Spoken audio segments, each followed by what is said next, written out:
আশুরা রোজার ফজিলত সম্পর্কে আমরা সবাই কম বেশি জানি। নবী করিম সাল্লাল্লাহু আলাইহি সাল্লাম থেকে প্রসিদ্ধ হাদিস রয়েছে, সহিহ মুসলিমে বর্ণিত হয়েছে। আবু কাতাদা রাদিয়াল্লাহু তাআলা বর্ণনা করেছেন যে নবীজি ইরশাদ করেছেন, আশুরা রোজার ব্যাপারে আল্লাহর প্রতি আমার ধারণা হলো যে এর মাধ্যমে 1 বছর পূর্বের গুনাহ আল্লাহ তাআলা মাফ করে দিবেন। এবং মুসা আলাইহিস সালামের সময় থেকে রাখা হচ্ছে, তার মানে কয়েক হাজার বছর ধরে আশুরার রোজা পৃথিবীতে রাখা হয়। এমন একটা ইবাদত যেটার ধারাবাহিকতা হাজার হাজার বছর। তো এই আশুরার রোজা রাখার গুরুত্ব অপরিসীম। সাহাবায়ে কেরাম নিজেরা তো রাখতেন, নিজেদের বাচ্চাদেরকে পর্যন্ত এই রোজা রাখতে উদ্বুদ্ধ করতেন, যারা রোজা রাখার মতো তাদেরকে, এবং সেই সাথে তাদেরকে খেলনা ইত্যাদি দিয়ে ভুলিয়ে রাখতেন। এটা ছিল নবী সাল্লাল্লাহু আলাইহি সাল্লামের সাহাবায়ে কেরামের সুন্নাহ। সেজন্য আশুরা রোজা আমরা রাখার চেষ্টা করবো ইনশাআল্লাহ। 8ই মুহররম সন্ধ্যার পরে 9ই মুহররম শুরু হয়ে যাবে। আর আশুরা রোজার মধ্যে সবচেয়ে উত্তম হলো 9 এবং 10ই মুহররম রোজা রাখা। 10ই মুহররম আশুরার দিন, আশুরা মানেই হলো মুহররমের 10 তারিখ বা 10ম দিন। অতএব মূল রোজা আশুরা রোজাটা রাখবো ইনশাআল্লাহ। আর সাথে 9 তারিখকে প্লাস রোজা রাখতে হবে, অর্থাৎ 9 এবং 10।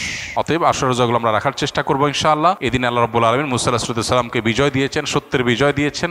আর অসত বা ফেরাউন বাহ্যিকভাবে শক্তিশালী মনে হলেও দীর্ঘদিন অহমিকার সুযোগ আল্লাহ তাআলা ছাড় দিয়ে একটা পর্যায়ে তাকে চরম পরিণতি বরণ করতে বাধ্য করেছেন। সেই ঐতিহাসিক দিন আল্লাহ নবী মুসা আলাইহিস সালাম সেটার জন্য আল্লাহর কাছে শুকরিয়া আদায় করে তিনি রোজা রেখেছেন এবং তার অনুসরণে আমরাও রোজা রাখি। এবং ইহুদিদের রোজার চাইতে আমাদের রোজা যেন ভিন্নতর হয় সেজন্য আমরা 2টা রোজা রাখি। সেই 2টা রোজার ভিতরে সবচেয়ে উত্তম হয় 9-10, 9-10 না পারলে 10-11, এই 2টা ধাপের রোজা। আর যদি সেটার কোনোটাই সম্ভব না হয়, শুধু একটাই রাখতে পারে, তাহলে 10 তারিখের রোজাটাও রাখা যেতে পারে, যদি অনেক কোনো সেটাকে নিষেধ করেছেন। আশুরা উপলক্ষে সর্বপ্রথম এবং প্রধান আমল হলো রোজা রাখা। মুহররমের 10 তারিখ এবং তার সাথে 9 তারিখ, এই 2টা রাখা উত্তম। কারণ নবী সাল্লাল্লাহু আলাইহি সাল্লাম বলেছেন, যদি আমি আগামী বছর বেঁচে থাকি তাহলে আমি 9-10 রোজা রাখবো। এই জন্য 9-10 রাখাটা উত্তম। এটা নবীজির স্বপ্ন ছিল, আকাঙ্ক্ষা ছিল, আর না হলে 10-11। দ্বিতীয়ত, আশুরার এই দিবসের শিক্ষাটা গ্রহণ করা। অতএব আশুরা উপলক্ষে প্রতি বছরই আমাদের এই শিক্ষাটা ধারণ করা দরকার যে সত্যের বিজয় হবেই হবে 2 দিন আগে আর 2 দিন পরে। আর অসত্য এবং বাতিল লাঞ্ছিত,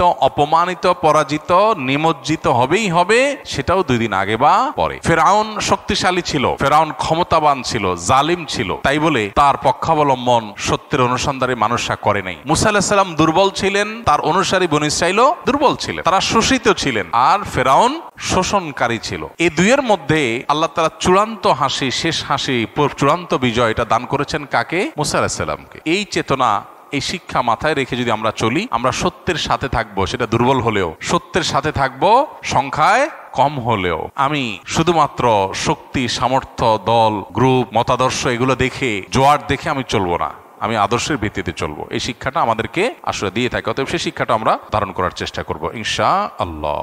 আশুরা উপলক্ষে একটা হাদিস, যে হাদিসকে ইমাম তিরমিজি রাহিমাহুল্লাহ বিশুদ্ধ বললেও, হাসান বললেও, অন্য ইমামরা অনেকে জয়ীফ বলেছেন। সেটা হলো, এই দিনে আল্লাহ তাআলা আল্লাহর বান্দাদেরকে মাফ করার ইতিহাস আছে। অতএব পরবর্তী জাতিরাও আল্লাহর কাছে তওবা করলে এই দিনে তওবা কবুল হবে, আল্লাহ তওবা কবুল করবেন। তো সেই হাদিসের উপর ভিত্তি করে কেউ আল্লাহর কাছে এই দিনে ইস্তেগফার এবং তওবাও করতে পারে, যেটা নফল আমল, এটা চাইলে কেউ করতে পারেন। মুহররম আসলেই মুআবিয়া রাদিয়াল্লাহু তাআলাকে নিয়ে বিভিন্ন আলোচনার জন্ম নেওয়া হয়। হযরত মুআবিয়া রাদিয়াল্লাহু তাআলা কি সাহাবী ছিলেন? মুআবিয়া রাদিয়াল্লাহু তাআলা সাহাবী ছিলেন, এটা নিয়ে তো কোনো প্রশ্ন থাকার সুযোগই নেই। আমরা সবাই জানি তিনি সাহাবী ছিলেন। এবং মুআবিয়া রাদিয়াল্লাহু তাআলা আনহু আমাদের সমস্ত মুসলমানদের কাছে শ্রদ্ধার পাত্র। সাহাবীদের সমালোচনা করতে নবী সাল্লাল্লাহু আলাইহি ওয়াসাল্লাম পরিষ্কারভাবে নিষেধ করেছেন। সাহাবীদের সমালোচনা করা, তাদেরকে গালমন্দ করা, এই গালমন্দ করতে নবী সাল্লাল্লাহু আলাইহি ওয়াসাল্লাম নিষেধ করেছেন। মুআবিয়া রাদিয়াল্লাহু তাআলা আনহু সহ সাহাবায়ে কেরাম সম্পর্কে আমাদের ধারণা হলো, মানুষ হিসেবে তারা কেউ ভুলের ঊর্ধ্বে নন, তাদের কোনো ব্যক্তিগত ভুল থাকতে পারে। কিন্তু প্রথম কথা হলো, সাহাবীদের ব্যাপারে কোরআন এবং সুন্নাহ যে সমস্ত মর্যাদার কথা বলেছে, সেই সমস্ত মর্যাদাগুলোর কারণে তাদেরকে আল্লাহ যদি মাফ করে দেন, আপনি আমি সমালোচনা করার কে? বদর যুদ্ধে অংশগ্রহণকারী সাহাবীদের সম্পর্কে নবী সাল্লাল্লাহু আলাইহি ওয়াসাল্লাম বলেছেন, সহিহ বুখারীতে আসছে,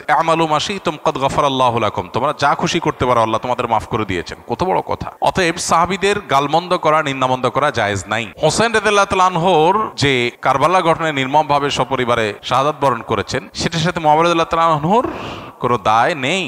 অহেতুক অনেকে সেটাকে জড়াবার চেষ্টা করেন। হোসেন রাদিয়াল্লাহু তাআলা আনহুর শাহাদাতের সাথে ইয়াজিদের যে সম্পর্ক বা ইয়াজিদের বাহিনীর যে সম্পর্ক, সেটাকে মুআবিয়া রাদিয়াল্লাহু তাআলার উপরে দায় চাপানোটা একেবারেই অহেতুক। হ্যাঁ, মুআবিয়া রাদিয়াল্লাহু তাআলা আনহু তার ছেলেকে দায়িত্ব দিয়েছেন, দায়িত্বে রেখেছেন, এটা তার ইজতিহাদ, এটা তার ভুল, এটা তার গবেষণা, এটা তিনি মনে করেছেন যে এরকম হলে ভালো হতে পারে। হয়তো বা বাস্তবে সেটা ভুল হতেও পারে, কিন্তু এটা গবেষণা। গবেষণাগত ভুলের জন্য কেউ কোনো মুস্তাহিদ সমালোচনার যোগ্য, গালমন্দ অন্তত করার উপায় বা সুযোগ থাকে না। বিধায় মুআবিয়া রাদিয়াল্লাহু তাআলাকে নিয়ে আমাদের ধারণার পরিবর্তন হওয়া উচিত। আমাদের সমাজে দেখা যায়, মুহররমের 10 তারিখ আসলেই অনেক রেডিও চ্যানেলে, অনেক মিডিয়াতে সমালোচনা করা হয়। এটা সুস্পষ্টভাবে শরিয়ার লঙ্ঘন, নবী সাল্লাল্লাহু আলাইহি ওয়াসাল্লামের হাদিসের লঙ্ঘন। একজন ইমানদার সেটা করতে পারেন না। পুত্রের কোনো কর্মকাণ্ডের জন্য গণহারে বাবাকে দায়ী করা, এটা একেবারেই অনুচিত কাজ।